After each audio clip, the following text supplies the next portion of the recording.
Buenas noches, compañeros diputados, compañeras diputadas. No me había dado cuenta del impresionante parecido que tiene con su jefe Felipe del Sagrado Corazón de Jesús Calderón Hinojosa. Él está un poco más abotagado, ciertamente, a saber por qué. Vamos a ver si en las mañas también hay parecido. A las mujeres las violan y las matan por la actividad a las que se dedican. Si las violaron o mataron, no es porque iban a misa. Ellas tienen la culpa de que las agredan por su forma de vestir provocativa. No sé si le suena esta declaración, es suya, cuando era procurador en Chihuahua. Esta sola declaración, esta sola, debió haber hecho que el Senado nunca lo nombrara Procurador General de la República. ¿Cómo puede ser que alguien que piense así, que descalifique de esa manera una tragedia como son los crímenes de mujeres en Juárez, esté al frente nada menos que de la Procuración General de la República? Es una barbaridad. Yo ahí les sugiero leer el libro, ya no se los voy a regalar, no sé si los lean. El libro de 2666 de Roberto Bolaño trae un capítulo puro y duro sobre todos los asesinatos de mujeres en Juárez, y solo le mencionaré uno.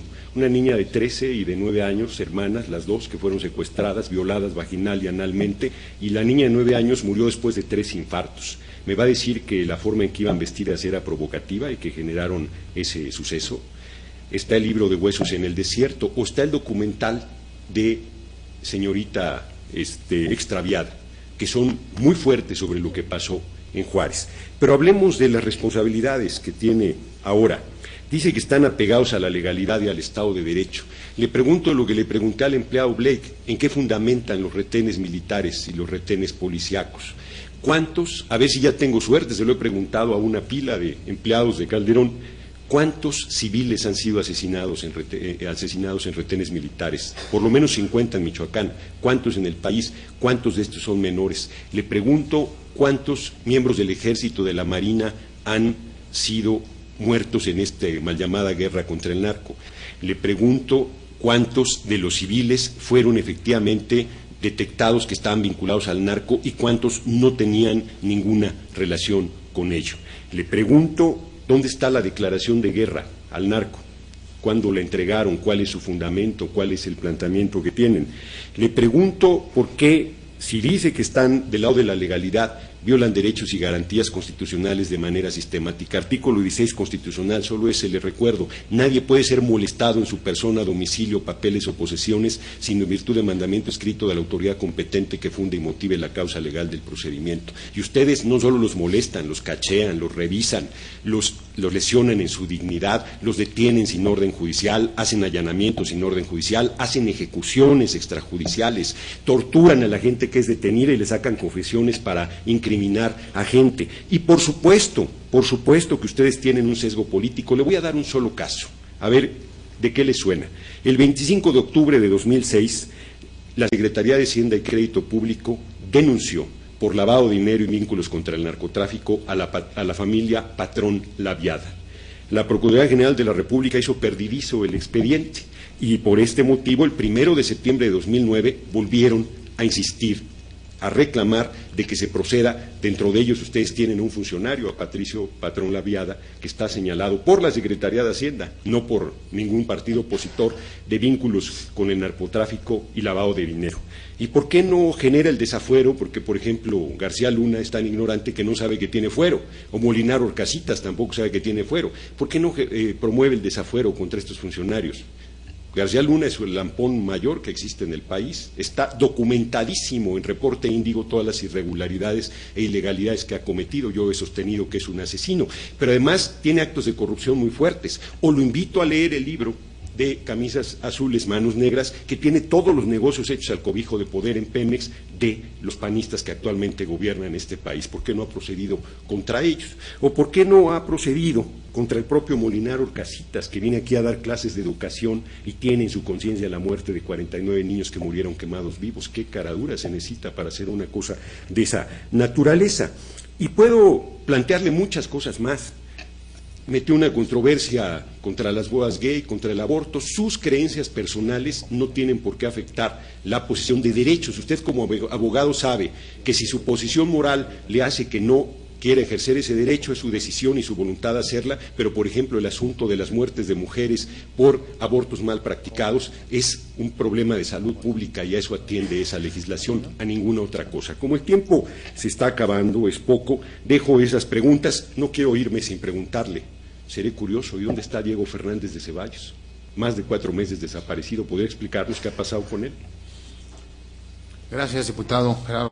Señor diputado, ¿desea hacer usted algún comentario?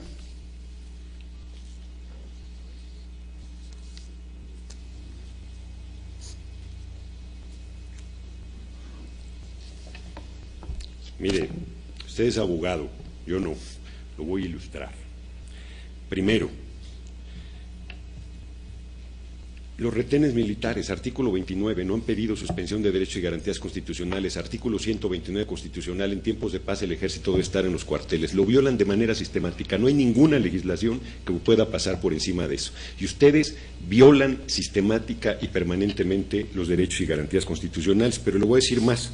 Usted dice que cambió la situación de la lucha contra el narco por el asunto de los Zetas y de la salida de gente del ejército. No.